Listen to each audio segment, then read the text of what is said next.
हमारे कहने से सफाई कर्मचारियों ने झाड़ू पे वोट लगाई, झाड़ू पे मोहर लगाई और वोट दी। चाहे सर्वे कर लो, 20 नंबर वार्ड का भी कर लो। हम बैठे थे जब तक, क्यों इतना तो टाइम नहीं मिला, टाइम नहीं मिला। और जो लोग कांग्रेस की वोट करती सारी, पूरे भारत में कांग्रेस का सफाया हो गया। और बीजेपी को भी मानना चाहिए ना, हाँ कांग्रेस की आम पार्टी की वजह से हम जीत गए, उनको भी अभिमान नहीं करना चाहिए, ये भी बताते। लेकिन कारपोरेशन के इलेक्शन आ रहे, इनमें मजबूती से जो है मेंबरशिप की, तो हमारी भाई जितनी भी आमदनी है, छोटे से पेंशन लगते हैं जो 10-20 रुपए बने करेंगे, हम तो। लेकिन 20 नंबर वार्ड में भी हम मीटिंग बुलाएंगे, हम बुलाएंगे मीटिंग गुरुद्वारे के कॉलोनी में, वहीं पर मीटिंग होगी। डेढ़ आप टाइम दे देना हमारे को, जब भी दो। हम तो 24 घंटे रात हर दिन सेवा में लगे हैं, हमारे पास टाइम ही टाइम है। तो ज़्यादा ना कुछ करता है, जितना कीमती टाइम है, जितना हम बोलते हैं ना उतना काम करो, बस ज़्यादा ना कुछ करो। कंक्लूड करो।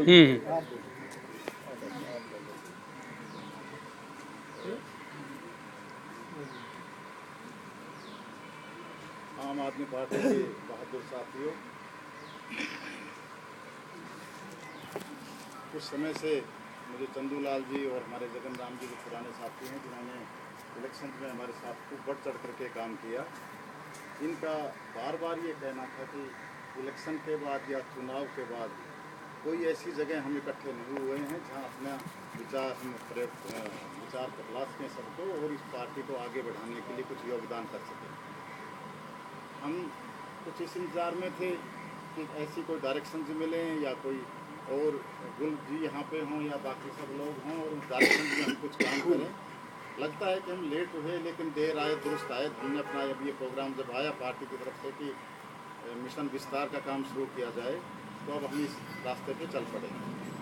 मिशन विस्तार के बारे आपने सुना, इसमें मैं ये ज़रूर ऐड करना चाहूँगा कि मिशन विस्तार की ज़रूरत क्यों पड़ी, इस कार्य के इस मिशन को चलाने की आवश्यकता क्या हो गई। करीब 2 साल पहले केजरीवाल जी और उनके सब साथन के साथ में मिलकर जो कार्य शुरू किया कि ऐसी हालत देश में हो गई है कि भ्रष्टाचार और रिश्वत के सिवा किसी को कोई योग्यता के आधार पर या किसी कोई पूछता नहीं है। और अब ऐसी स्टेज आ गई कि इसमें कुछ ना कुछ कार्य करना पड़ेगा। कांग्रेस का राज था, जितने स्कैंडल हुए, कोल घोटाला, 2G घोटाला, जितने भी घोटाले आपके सामने हैं, उनसे लोग तंग आ चुके थे। और उन्होंने एक नारा दिया कि हम भ्रष्टाचार को ख़त्म करेंगे और उसके साथ एक ऐसा सख्त कानून लाएंगे जिससे भ्रष्टाचार का खात्मा हो और स्वराज हो। स्वराज मीन्स जनता का राज, जनता के लिए राज, जनता के द्वारा राज। और उन्होंने कुछ प्रपोजल जैसे दी, बैठे घर साहब आइए, कि लोग जो चाहते हैं वो काम होने चाहिए।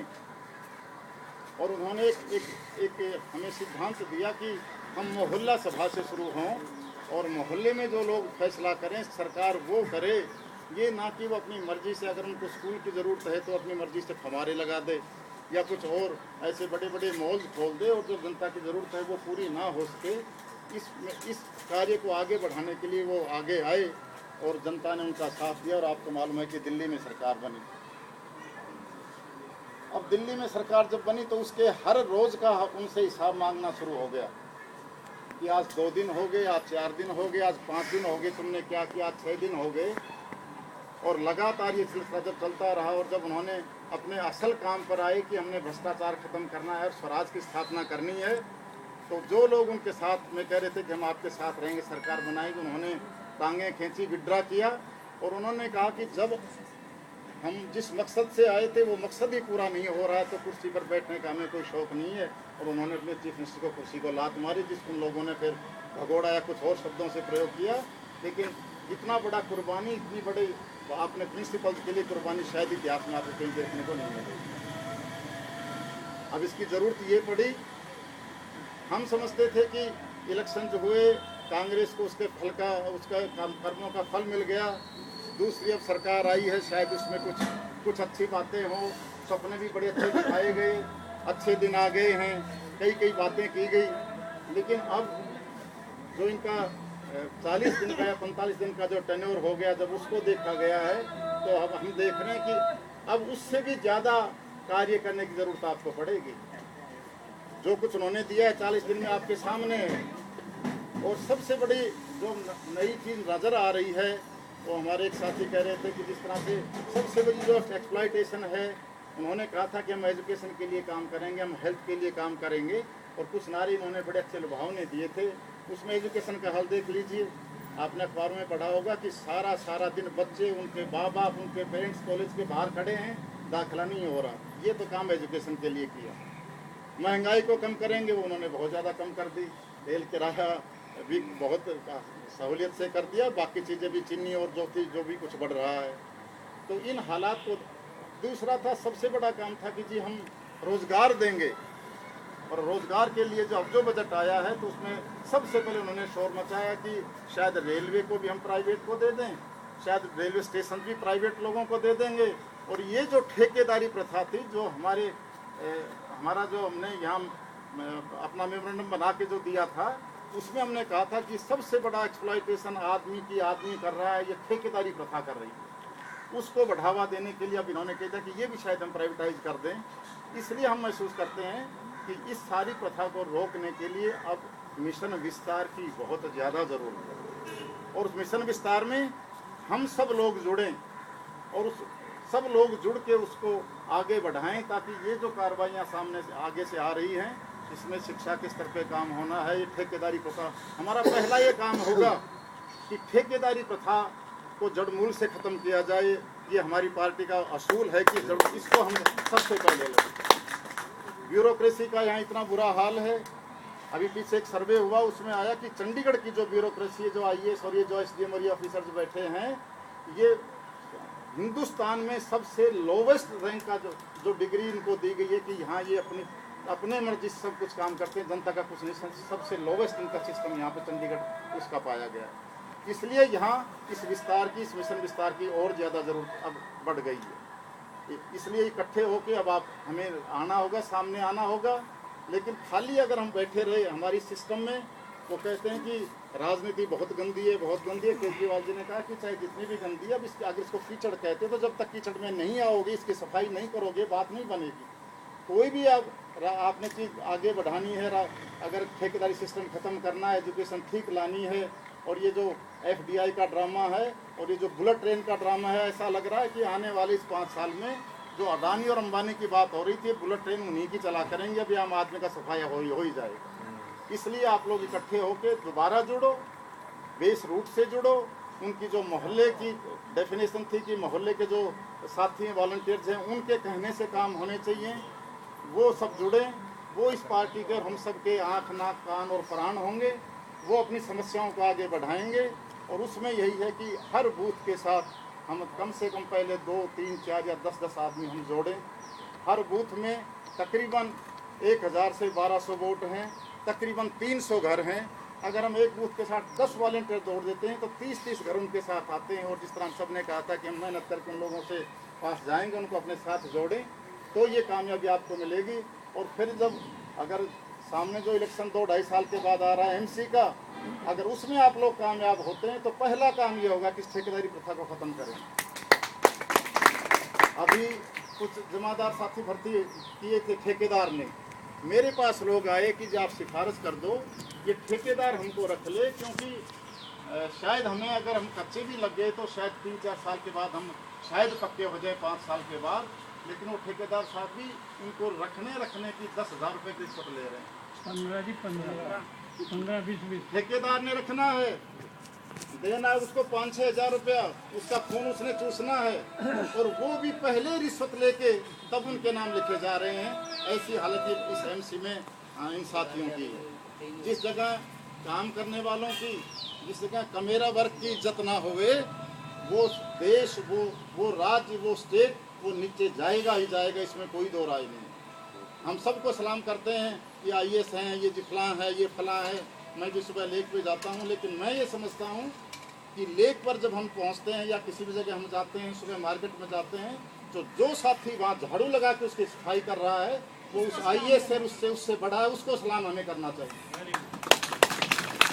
उनको हम नमस्कार करते हैं और हम कहते हैं कि तुम सच्चे देश के लोग हो, तुमने देश को आगे बढ़ाना है। आज हमने ये कार्यक्रम यहाँ से शुरू किया है, अब आप लोगों की यहाँ की जिम्मेदारी, आपने खूब बढ़ चढ़ करके काम किया।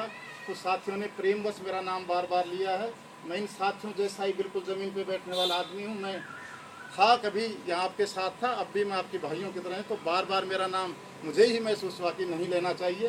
मैं इन वर्कर्स के साथ वर्कर हूँ और इसमें आपने अब हमारे साथ जो ये आपके 4 बूथ हैं, उसमें एक बूथ में तो हम काफ़ी 2 बूथों में काफ़ी ऊपर हैं, लेकिन 2 बूथ थे उनमें हम नीचे गए हैं, उनके साथ आदमी जोड़ो।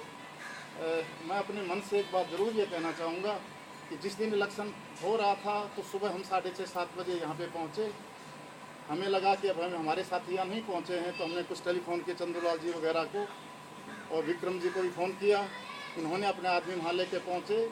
एक बहुत बड़ी कमिटमेंट की बात है, चाहे डिफरेंस ऑफ ओपिनियन कुछ लोगों में होगा, लेकिन मेरा ही फर्ज बनता है कि मैं ये बात ज़रूर यहाँ पे करूँ कि उसी दिन विक्रम जी की माता जी गुजर गई, लेकिन ये अपनी माता जी के संस्कार को तो बाद में किया। पहले जो ड्यूटी जहाँ लगी थी उन लोगों को बूथ के ऊपर छोड़ने के बाद ये यहाँ से गए। ऐसी कुर्बानी, ऐसा बलिदान मैंने बहुत कम देखा। मेरा फर्ज बनता था कि इन फर्ज को मैं सामने लाऊं।